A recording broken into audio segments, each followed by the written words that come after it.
বিষয়গুলো নিয়ে আমরা কথা বলতে চাই আজকের সংবাদ সম্প্রসারণে।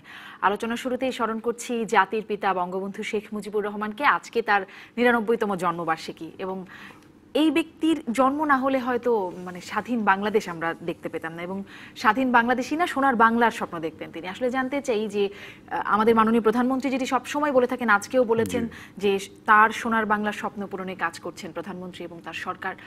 সেই স্বপ্ন পূরণে কি আমরা সঠিক পথে আছি? বাংলাদেশকে ঠিক সেই আদর্শে যেটি বঙ্গবন্ধু দেখিয়ে গেছিলেন সেই পথে হাঁটছে? ডক্টর আরিফিন সিদ্দিক। ধন্যবাদ আপনাকে। জাতির জনক বঙ্গবন্ধু শেখ মুজিবুর রহমানের জন্মদিনে আমরা বঙ্গবন্ধুর প্রতি গভীর গভীর শ্রদ্ধা জ্ঞাপন করি এবং একই সাথে বঙ্গবন্ধুর আহ্বানে ৭১-এ যারা জীবন দিয়ে গেলেন ৩০ লক্ষ শহীদ, তাদের স্মৃতির প্রতি গভীর শ্রদ্ধা। বঙ্গবন্ধু তার জীবদ্দশায় সবসময় বলতেন যে বঙ্গবন্ধুর স্বপ্ন সোনার বাংলা গড়ে তোলা, এবং একই সাথে কিন্তু তিনি এই কথাটাও বলতেন যে আমার সোনার বাংলা গড়ার জন্য সোনার মানুষ চাই। সেই সোনার মানুষ কারা? সোনার মানুষ হচ্ছে যারা সৎ, যারা দেশপ্রেমের মূল্যবোধে উদ্বুদ্ধ, যারা দেশকে ভালোবাসেন, মানুষকে ভালোবাসেন, অর্থাৎ যারা বঙ্গবন্ধুর জীবন দর্শনে বিশ্বাসী। এবং বঙ্গবন্ধুর জীবন দর্শন যদি একেবারে সংক্ষেপে আমরা বলি, সেটা মূলত মানুষকে ভালোবাসা। এবং সেই মানুষ শুধু বাংলাদেশের মানুষ নয়, সারা পৃথিবীর মানুষ। উনি ওনার জীবদ্দশায় যত আন্তর্জাতিক শীর্ষ সম্মেলনগুলোতে গেছেন, খুব বেশি তো আর যাওয়ার সুযোগ পাননি। উনি তো ৭৫-এর ১৫ই আগস্টে সপরিবারে হত্যাকাণ্ডের শিকার হলেন। কিন্তু যেখানেই গেছেন তিনি সবসময় বলেছেন যে পৃথিবী আজ দুই ভাগে বিভক্ত, শোষক আর শোষিতের। আমি শোষিতের পক্ষে। জাতিসংঘের সাধারণ পরিষদের যে সভা ১৯৭৪-এর ২৫শে সেপ্টেম্বর উনি গেলেন, সেখানে জাতিসংঘের সদস্যপদ গ্রহণ করছেন এবং গ্রহণ করে যে বক্তব্য রাখলেন, সেখানে সেই সময়কার যে বাইপোলার ওয়ার্ল্ড, সেই সুপার পাওয়ার কনফ্লিক্ট, সেখানে তিনি বলছেন যে অস্ত্র প্রতিযোগিতা বন্ধ করে সারা পৃথিবীর যে নিরন্ন মানুষ, অনাহারে যারা ঘুমাতে যায়, দরিদ্র মানুষ, বঞ্চিত শিশু যারা শিক্ষার আলো থেকে বঞ্চিত, এদেরকে আমাদের সাহায্য সহযোগিতা করতে হবে। এই কথাগুলো জাতিসংঘে বলছেন তিনি ৭৪-এ, যেটি আমরা এখন দেখি একবিংশ শতাব্দীতে এসে সহস্রাব্দ উন্নয়ন লক্ষ্যমাত্রা, টেকসই উন্নয়ন লক্ষ্যমাত্রা, এগুলোর মাধ্যমে জাতিসংঘ সেগুলো অর্জনের চেষ্টা করছে।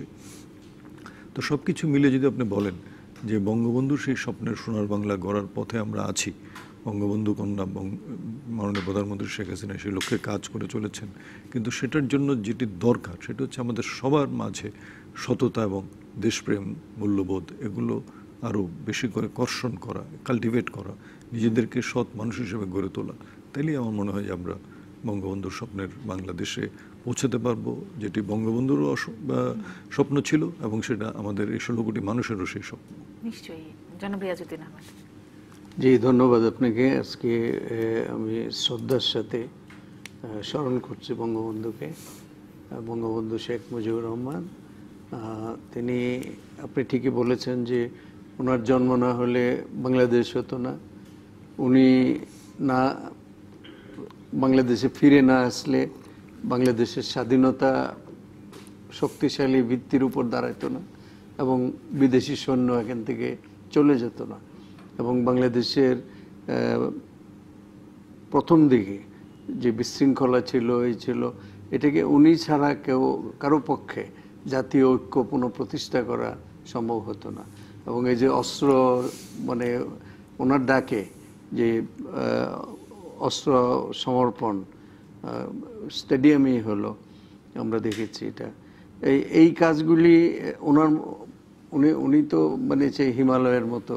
আমি আমার বইতে সত্যের সন্ধানে প্রতিদিনই লিখেছি, আমি যেদিন সকালবেলা যখন আমাকে খবরটা দেওয়া হলো যে বঙ্গবন্ধুকে হত্যা করা হয়েছে, তখন আমার ইনস্ট্যান্ট মনে হয়েছিল যে হিমালয়ের পতন হয়েছে, হিমালয়ে যেন পড়ে গেছে, এরকম আমার কাছে মনে হয়েছিল। তো এইটা তো আমাদের সৌভাগ্য যে আমরা এরকম একজন নেতা পেয়েছিলাম, কিন্তু সেটা ওনার জীবন দীর্ঘায়িত হতে পারে নাই। তো এই অবস্থার মধ্যে তিনি সোনার বাংলার যে স্বপ্ন দেখেছিলেন, এইটা আজকে আমাদের আরিফিন ভাই ঠিকই বলেছেন যে সোনার দেশ গড়তে হলে সোনার মানুষ দরকার। সোনার মানুষ মানে দুর্নীতিমুক্ত মানুষ, স্কিলফুল মানুষ, যারা মানে এফিশিয়েন্ট, যারা কাজ করতে পারে, যারা নিবেদিত প্রাণ, দেশের জন্য দেশপ্রেম যাদের, তো এরকম লোক তৈরি করতে হবে।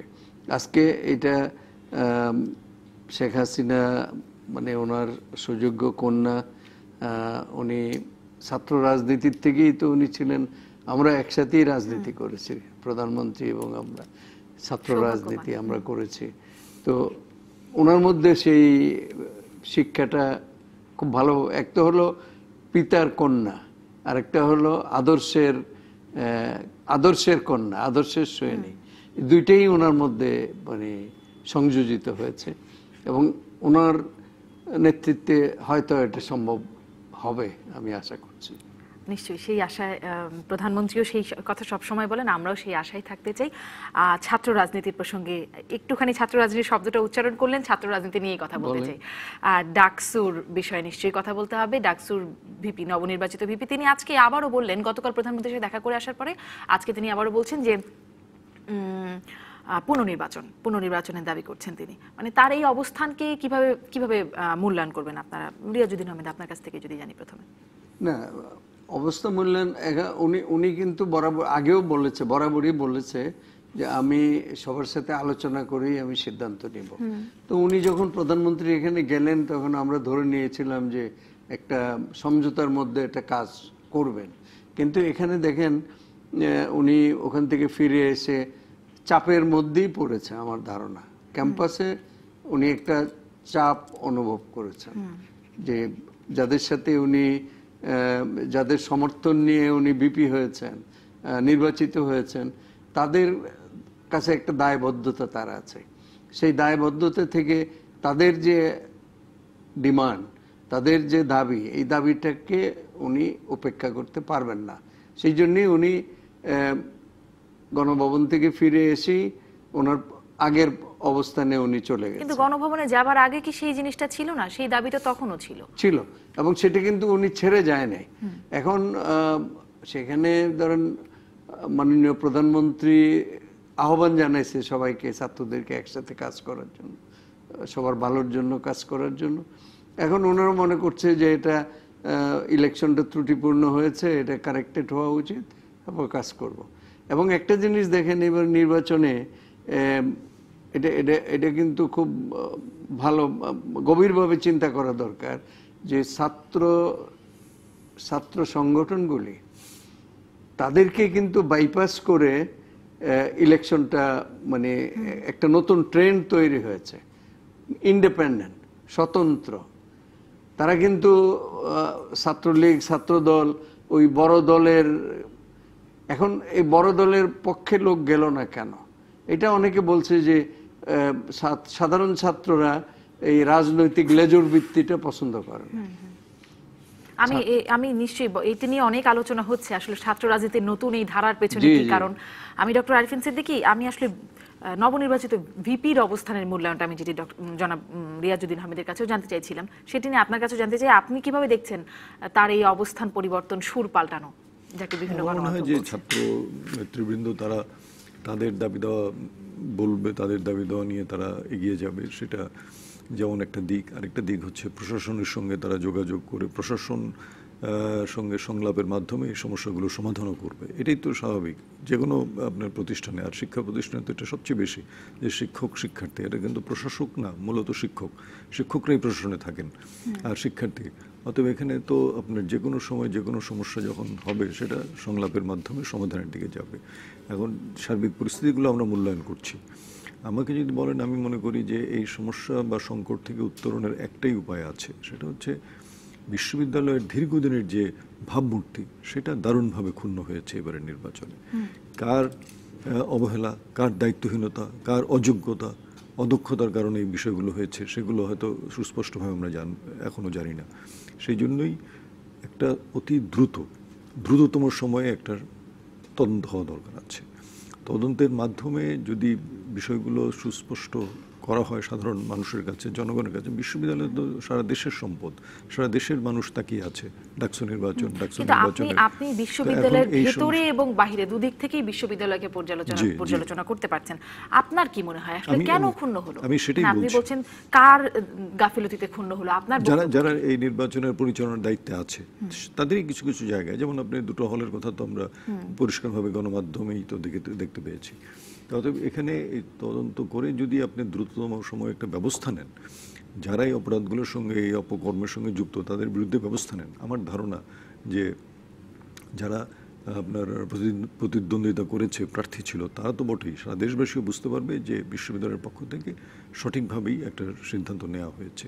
কারণ হয়ে গেছে, যেটা বিচ্যুতি হয়েছে, ভুল ত্রুটি হয়েছে, যেটাই বলেন ব্যর্থতা হয়েছে, সেগুলো তো হয়ে গেছে। এখন তো আপনি পেছনে ফিরে যেতে পারবেন না, সামনের দিকেই যেতে হবে। এবং সামনের দিকে যাওয়ার জন্যই এখন দরকার অতি দ্রুততম সময়ে পুরো বিষয়গুলো জনগণের সামনে উপস্থাপন করা। জনগণ যেমন দেখেছে বিভিন্ন রকম আপনার দুর্বলতা, ব্যর্থতা, বৈষম্য, আপনার ভোটারদের ভোট প্রয়োগে নানা ধরনের অসুবিধা, এগুলো যেমন দেখেছে গণমাধ্যমের গণমাধ্যমের উপস্থাপনার মাধ্যমে, ঠিক একইভাবে এখন আবার কর্তৃপক্ষের উচিত হবে গণমাধ্যমকে সাহায্য নিয়ে এই ভাবমূর্তি যেটা নষ্ট হয়েছে, ইমেজের যে ক্রাইসিস হয়েছে, সেইটাকে দ্রুততম সময় সংশোধন করা। কি মনে হয় সেটা আসলে? করলে আমার ধারণা, আমরা চেষ্টা করছি ভিপি নুরুল হক নুরুকে সংযুক্ত করবার, কিন্তু তাকে এখনো সংযুক্ত করতে পারিনি, আমরা চেষ্টা করছি। রিয়াজউদ্দিন আহমেদ, কি মনে হয় এই যে আসলে তদন্ত করে দ্রুত সময়ের মধ্যে এটা বের করা, বিশ্ববিদ্যালয়ের ভাবমূর্তি রক্ষার সাথে যেটি স্যার বলছিলেন, সেটি কি আসলে হবে বলে মনে হয়? মানে এর আগেও তো এরকম বেশ কিছু ঘটনা, মানে ডাকসু নির্বাচন নিশ্চয়ই না, তার আগে কোটা সংস্কার আন্দোলনের সময়ও নানা অনাকাঙ্ক্ষিত ঘটনা ঘটেছে। কিছুর তো আসলে খুব তদন্ত করে কিছু বের করার ঘটনা আমরা দেখিনি। না, ওটা বের করতে পারবে না, কিন্তু তদন্তের মাধ্যমে একটা জিনিস হতে পারে যে কোনো বিচ্যুতি হয়েছে কিনা, যেটা ছাত্ররা দাবি করছে যে নির্বাচনে অনেক বিচ্যুতি হয়েছে, যেটা ঢাকা বিশ্ববিদ্যালয়ের ভাবমূর্তিকে নষ্ট করেছে। এইটা বের করতে পারে, এটা সার্বিকভাবে দেখতে পারে যে ওভারঅল বিচ্যুতি হয়েছে নাকি কোনো কোনো পকেটে এটা হয়েছে।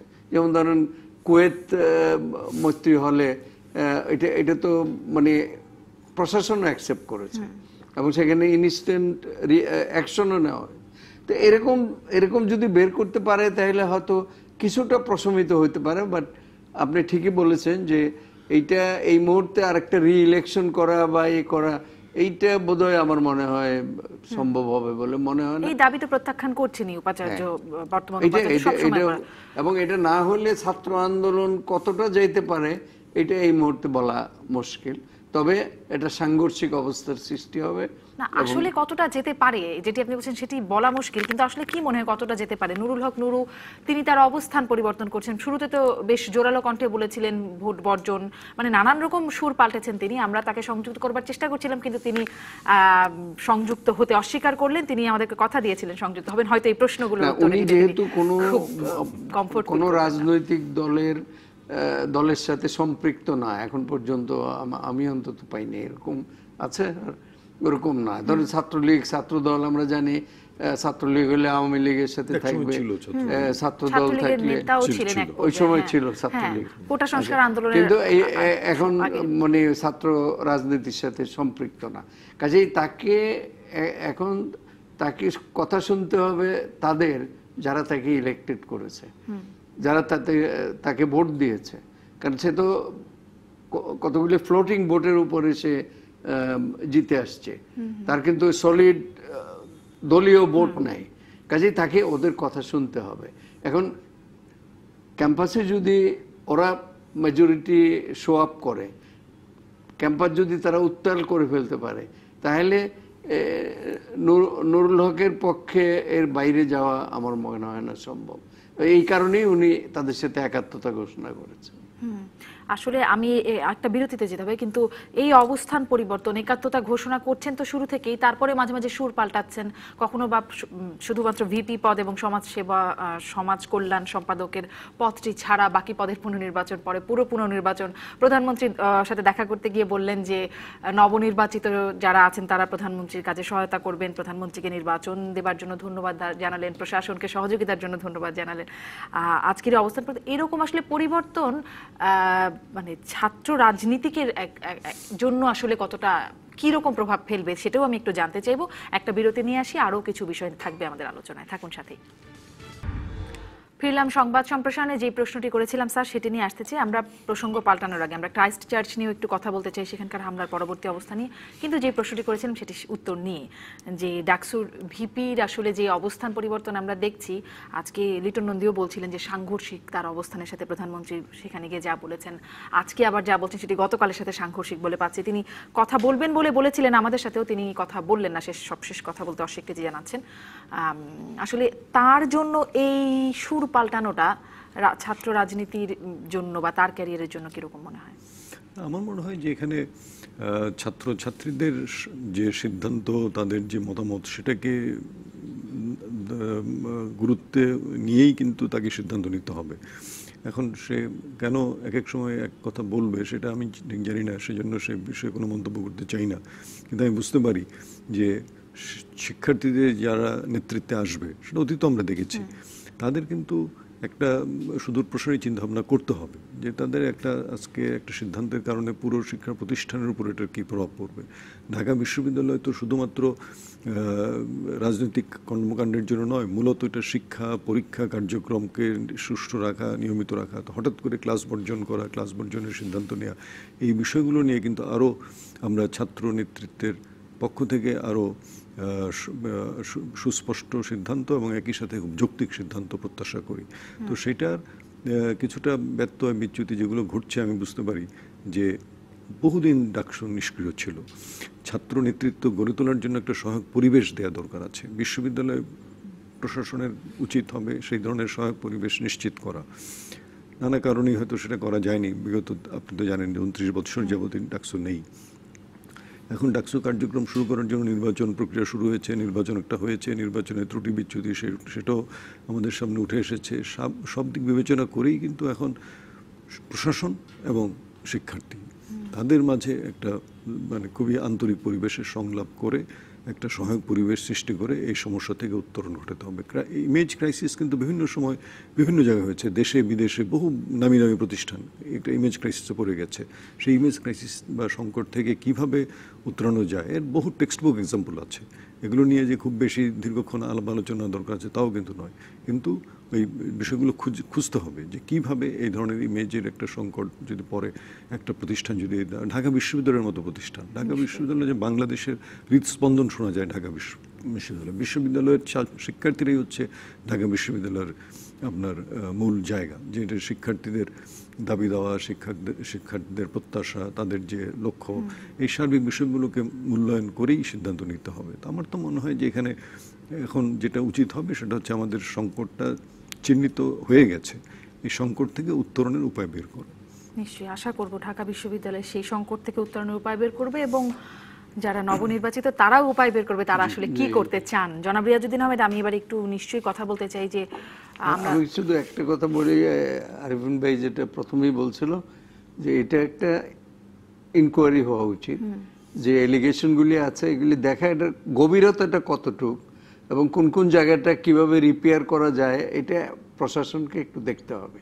প্রশাসন যদি এটাকে ইগনোর করে সামনের দিকে এগিয়ে যায় একগুঁয়েমি, তাইলে হবে একটা স্বৈরাচারী মনোভাবের পরিচয় হবে। এটা করা উচিত হবে না। নিশ্চয়ই কর্তৃপক্ষের কি তৎপরতা নেন, কি কর্মসূচি থাকে, সেগুলো সবই আমরা নিশ্চয়ই কথা বলবো, আরও আলোচনায় আসবে সেই প্রসঙ্গগুলো। আমরা প্রসঙ্গ একটু বদলে আসতে চাই ক্রাইস্ট চার্চে হামলায় আমরা সবশেষ জানতে পারছি মৃতের সংখ্যা 50-এ দাঁড়িয়েছে, সংখ্যা বেড়েছে। এবং মানে যেই বিষয়টি আনতে চাই যে আমরা কালকে মানে হামলার দিন পর্যন্ত জানলাম যে হামলাকারী ফেসবুক লাইভ করতে করতে পুরো প্রস্তুতির সময় থেকে শুরু করে হামলা পুরোটাই লাইভ করলো। তার আগে সে একটা ঘোষণাপত্র দিল যে আমি হামলা করতে যাচ্ছি, মানে তার যাবতীয় কেন হামলা করছে, কোথা থেকে সে উৎসাহিত হলো, সবকিছু সে ঘোষণা দিয়ে হামলা করতে গেল। এবং আজকে প্রধানমন্ত্রীর কাছ থেকে জানতে পারছি, নিউজিল্যান্ডের প্রধানমন্ত্রীর কাছ থেকে, যে 9 মিনিট আগে ইমেইল পাঠিয়েছেন তাকে সহ 30 জন গুরুত্বপূর্ণ রাজনীতিক, স্পিকার সহ 30 জন গুরুত্বপূর্ণ রাজনীতিককে।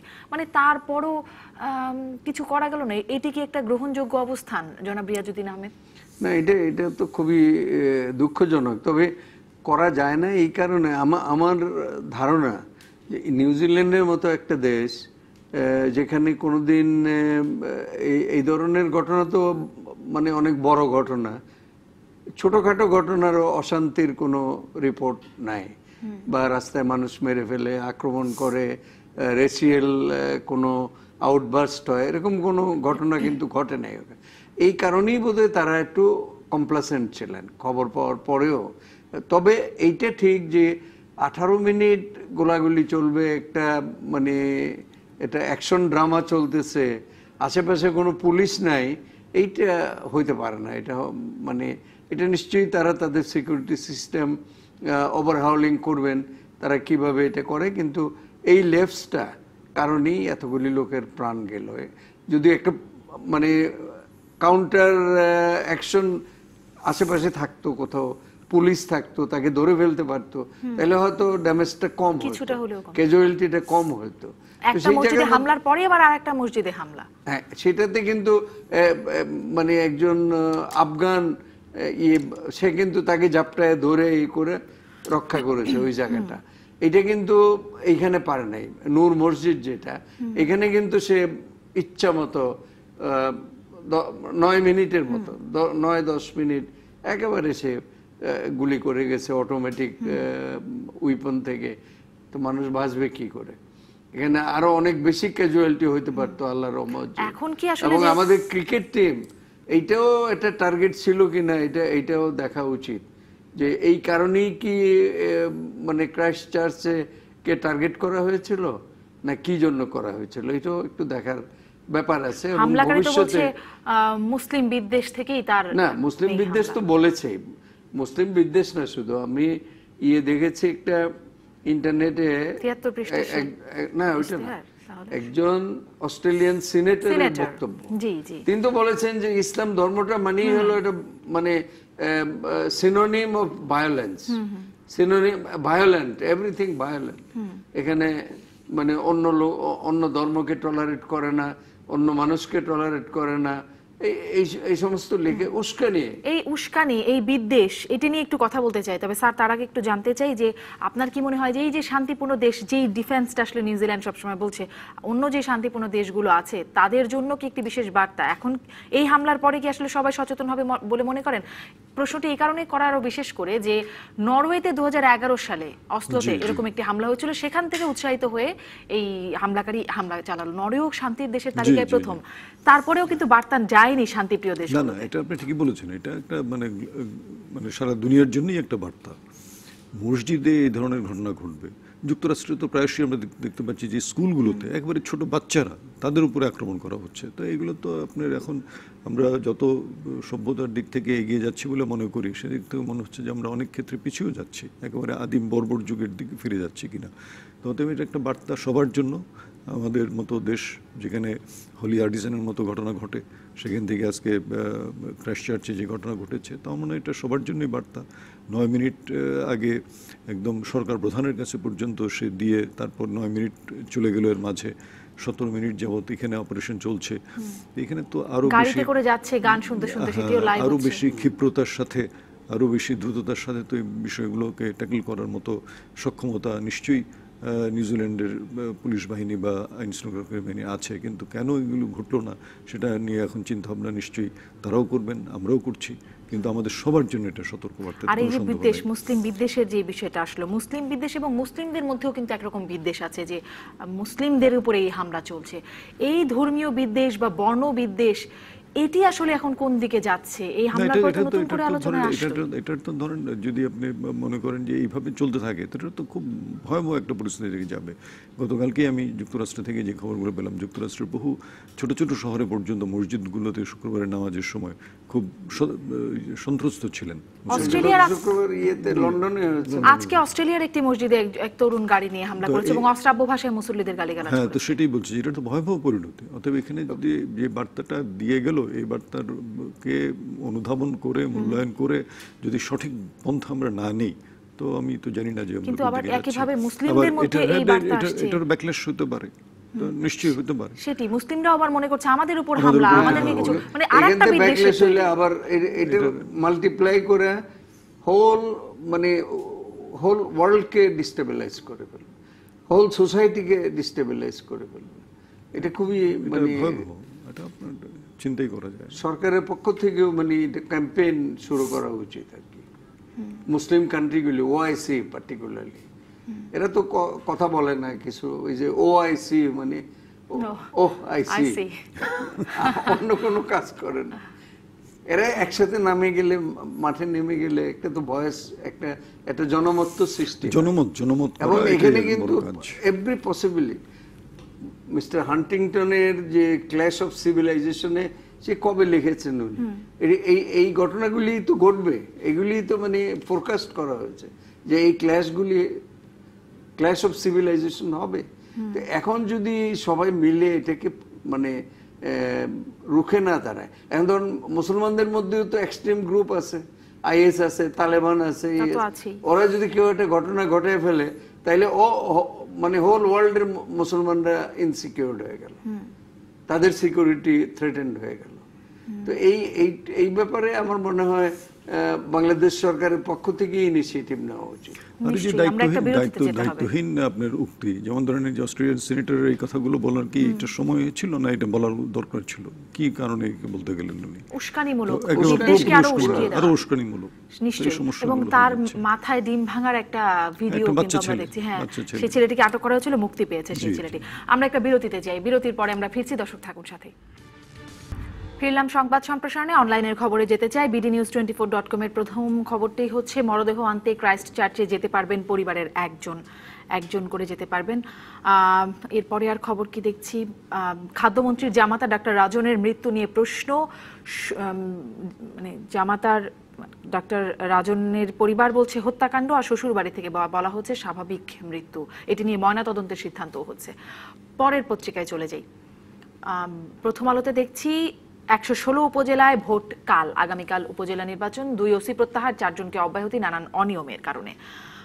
ভিপির দায়িত্ব নেবেন কিনা সিদ্ধান্ত নেননি নুরুল।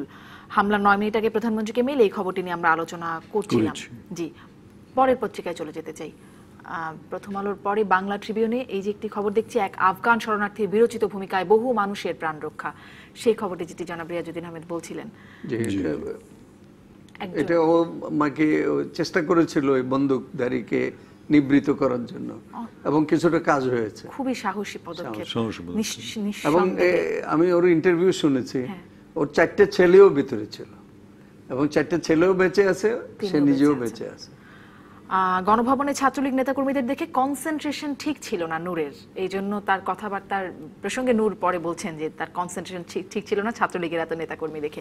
একটি খবর দেখছি, ময়লা ছড়িয়ে ময়লা পরিষ্কার, ভিডিও সহকারে একটি খবর। এই খবর একটু দেখি, পরিষ্কার রাস্তায় ময়লা ছড়িয়ে ছিটিয়ে। দেখতে চাই খবরটি শুরু থেকে। জি, পরিষ্কার রাস্তায় ময়লা ছড়িয়ে ছিটিয়ে তারপর সেগুলোকে অপসারণ করে পরিচ্ছন্নতা অভিযান উদ্বোধন করলেন ঢাকা উত্তর সিটি কর্পোরেশনের সদ্য নির্বাচিত মেয়র আতিকুল ইসলাম। শিশু দিবস উপলক্ষে বিশেষ পরিচ্ছন্নতা অভিযান ও দেয়ালচিত্র কর্মসূচির উদ্বোধনী অনুষ্ঠানে এমন ঘটনা ঘটেছে। রাজধানীর তেজগাঁওয়ের 7 রাস্তা সংলগ্ন মেয়র আনিসুল হক সড়কে এই কর্মসূচির উদ্বোধন। মানে এমনটির কি দরকার ছিল? নোংরা রাস্তার কি অভাব আছে ঢাকা শহরে? ঢাকায় রাস্তা এত পরিষ্কার যে কিছু ময়লা ফেলে তারপর পরিষ্কার করতে হচ্ছে।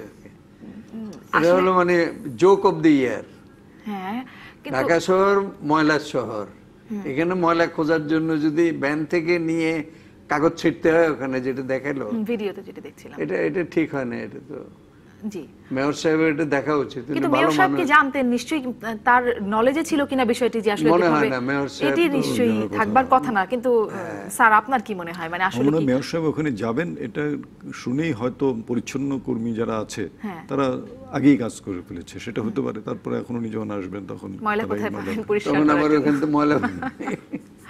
জি, রাস্তা, ঢাকার রাস্তায় এত ময়লা সারা রাস্তা জুড়ে, সেখানে ময়লা ছিটিয়ে ময়লা পরিষ্কার করতে হয়। বিষয়টি আসলে একটা আসলেই জোক অফ দি ইয়ার যেটি বলছেন। আর কোনো খবর দেখবার সুযোগ যদি থাকে একটি খবর পড়ে জানিয়ে দিতে চাই। বাংলা ট্রিবিউনের আর কোনো খবর, 30 সেকেন্ড এদিক ওদিক হলেই আমাদের লাশ দেশে ফিরতো। ক্রিকেটারদের সৌভাগ্যবান আমাদের ক্রিকেটাররা। আজকের মতো শেষ করি। ধন্যবাদ আপনাদের দুজনকে। দর্শক, শেষ করছি সংবাদ সম্প্রসারণ। ভালো থাকুন সবাই।